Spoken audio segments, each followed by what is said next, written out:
One thing this season that I wanted to talk about that I felt pretty strongly about but just never got around to it was the Messenger. The Messenger is a pulse rifle, for those of you that don't know, that returned in Trials of Osiris. It was originally from Destiny 1 and made a name for itself in Destiny 1's Trials of Osiris, I believe being a meta weapon at one point as well. But anyways, it came back in Destiny 2 and it came back with Desperado, a perk that was previously only seen on the Redrix's Claymore or Broadsword variation of that was a unique perk that increased the rate of fire while maintaining the impact of the weapon after reloading it and triggering Outlaw and getting a headshot kill. Being a massive fan of the Redrix's Claymore and Broadsword that followed it, and Pinnacle weapons in general, I was initially pretty excited about this weapon, but the more I thought about it, the more I realized, wow, I really don't like this weapon and what it says about how Bungie is handling Pinnacle weapons in a post-sunsetting world. There's no doubt that this weapon's top tier. It performs fantastically, it's got beefy stats, and the Adept version has the suite of Adept mods to go along with it. Again, that's not where my issues lie with the weapon. It's about how this weapon represents how Bungie is dealing with Pinnacle weapons, moving into now having them sunset, and all the weapons going forward that haven't been sunset. When they were introduced, I loved Pinnacle weapons in Destiny 2 and what they stood for. Of course, how they were obtained was up for debate, and while I think that could have been done differently, everything else about the weapons was something I really enjoyed. Pinnacle weapons were like pseudo exotics. Honestly, I wonder to this day why they weren't just exotic weapons, given they had such unique perks and perk combinations, and I think it's fair to say that the Crucible ones were the most memorable ones, even for PvE usage, funny enough, and they could have been our first specific Crucible exotic weapons, I think, which would have been pretty cool. I mean, some of them even had in-depth lore to them. The quest steps had lore to these weapons, like Redrix, as well as Luna's Howl and Not Forgotten. These had actual lore tied to them, tied to characters and personalities in the Crucible. And even in the case of Luna's Howl, at the entrance to the Garden of Salvation raid, you had Luna's grave there, which is talked about in the lore. Redrix's Claymore was the first Pinnacle weapon introduced to Destiny, and it came with a lot of promises of much prestige around the weapon, and the prestige was a massive allure to the weapon for many players. But I do think that, and this is a separate discussion, this served to have more problems in the future than it did good, and the weapon's quality itself should have been the main attractive feature. But regardless, it was reissued as Redrix's Broadsword with 2 randomly rolled perks, I believe the barrel and a magazine option, and maintained Outlaw and Desperado, its signature pairing and combination or pseudo exotic perk, on every roll. And again, that was made accessible through a quest that relied more on time investment in the Crucible than it did success as a competitive player, and came with a pretty top tier roll. Although some players might have been disappointed in the moment that their weapon, Redrix's Claymore, when it was reissued, wasn't as exclusive as it was told to them it was going to be, I think again this overall solved that issue of making these Pinnacle weapons only for players that could achieve good success in competitive play, which in my opinion was the biggest flaw of the whole system. So doing this and allowing it to be obtained through time investment showed that Bungie did in fact realize a solution to this issue. Although Redrix's Claymore or Broadsword were really fantastic weapons, they were never really commonly complained about or even had community issues from at least what I've seen. I don't ever recall Redrix's Claymore or Broadsword being a hot topic about being too broken or overpowered. Generally, and even now, people enjoy Desperado on the Messenger. I don't really ever see this complained about or brought up as a big issue, even with the state of high impact pulses being better than ever, being better than it once was, even with Redrix's Claymore and Broadsword on their releases. Probably my favorite part about the Pinnacle weapons and Redrix's Claymore or Broadsword was they were the first truly deterministic weapons, even with its reissue with Broadsword, for players to have a route to a great weapon to use in endgame PvP. A great weapon with an excellent identity through its perk, through its lore, something that felt meaningful like an exotic to the Crucible and could be used at a high level in the Crucible. It was a top tier weapon that was obtained through investing time into the Crucible and playing PvP.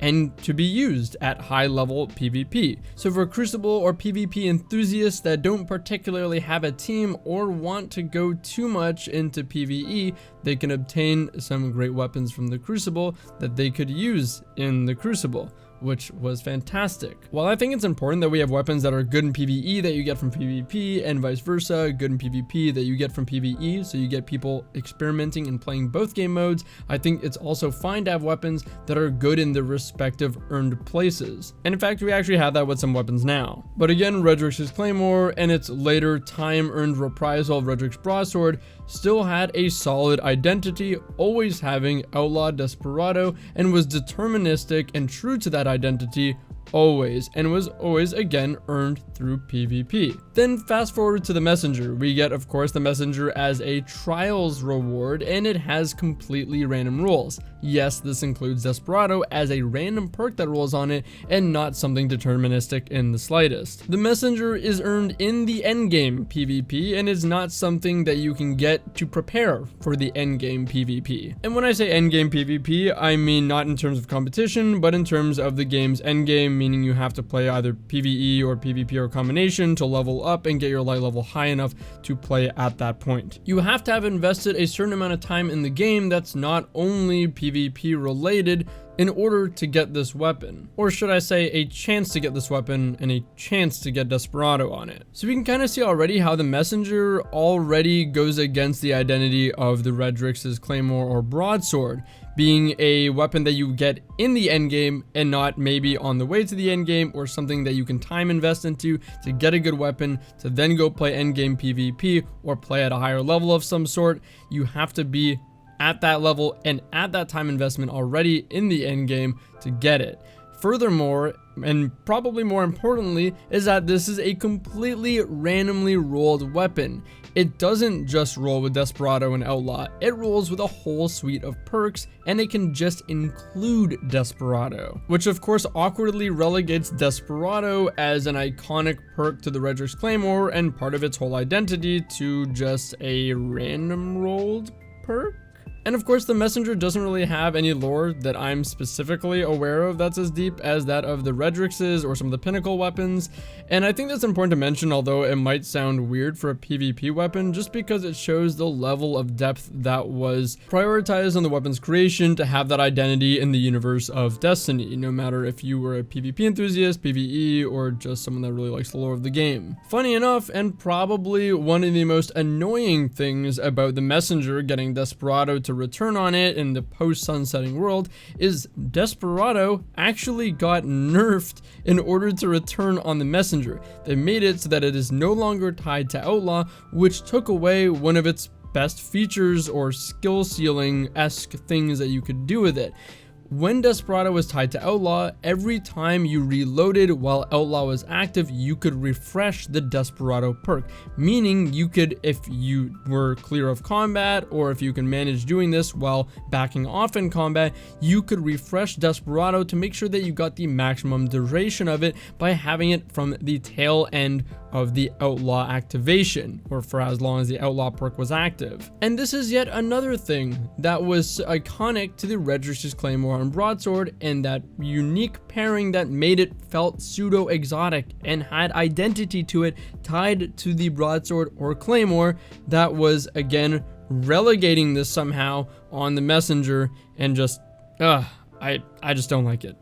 Pinnacle weapons, whether it was because of their power or the way they were obtained or their lore or whatever it is, or the pseudo exotic perks, I don't know, they are an iconic part of Destiny's history at this point. And I think of the Pinnacle weapons legacy similarly to that of something like Felwinter's Lie, which became known for its crazy potential and shot package perk, which was actually reprised in a very similar way in Destiny 2 and wasn't an exotic, which I think that should have also just been an exotic for that same reason. While the Messenger does have a bit of its own legacy in terms of its meta relevance at one point in Destiny 1, it wasn't for the reasons that Desperado made the Redrix Claymore known. Instead, it feels like the Messenger hijacks Redrix's perk that created its identity in an attempt to make its own in Destiny 2, and fails to prove its own identity without that. Again, even though it does have strong perks, a great perk pool, and had nothing to do with Desperado in Destiny 1. And I keep bringing up identity a bunch, and that's really what this is about. It's the fact that they took a pseudo-exotic perk that created or was a part of this weapon's whole identity and its legacy, and just decided to try and forcefully insert it onto a weapon that had nothing of such relevance, stood for nothing of the same, to make it an attractive trials reward. I guess at this point the discussion becomes, what's in an exotic?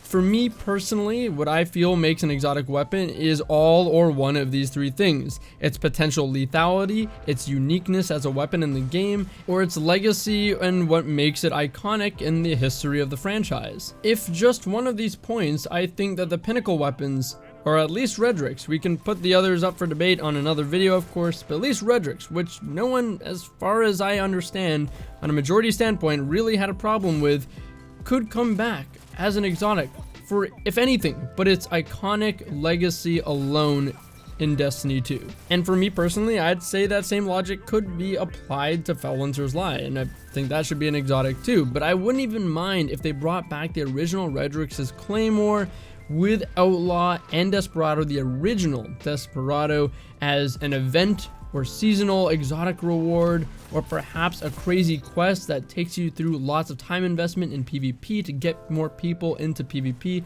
Doesn't even have to be survival or tied to wins, just time investment, or maybe a trip through both PvP and PvE where they can explore that lore a little bit more. I would be down for any of them, but I think that putting Desperado on the Messenger was just the wrong call when we could have brought this weapon back as an exotic and an iconic one.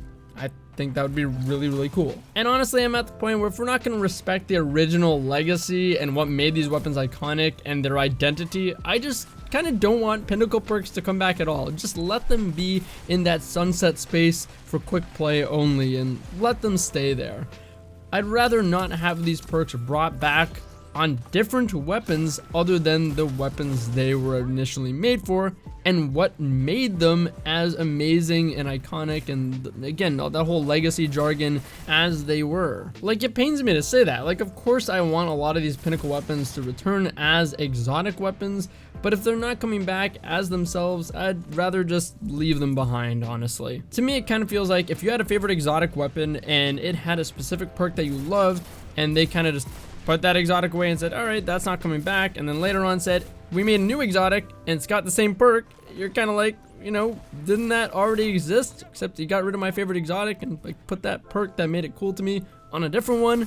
To me, it just really feels bad. It's a really feels bad if you were an enthusiast about these weapons. All in all, I don't like what this says about how Bungie's handling the Pinnacle weapons post sunsetting, and I really hope that some of the Pinnacle weapons come back as exotics. Maybe we'll do a specific discussion on that in the future, because some of them I'm sure people don't want coming back. But regardless, as far as the Redrix and the Messenger, that perk just doesn't belong to you. I hate to say it, it's not your perk. It doesn't belong to you. Anyways, of course, guys, I know I got real passionate about this topic, as I am, but this is all just my opinion. This is my personal opinion and my thoughts and how I feel about it. So hopefully the discussion was enjoyable, and I'll see you guys in the next one. Take it easy.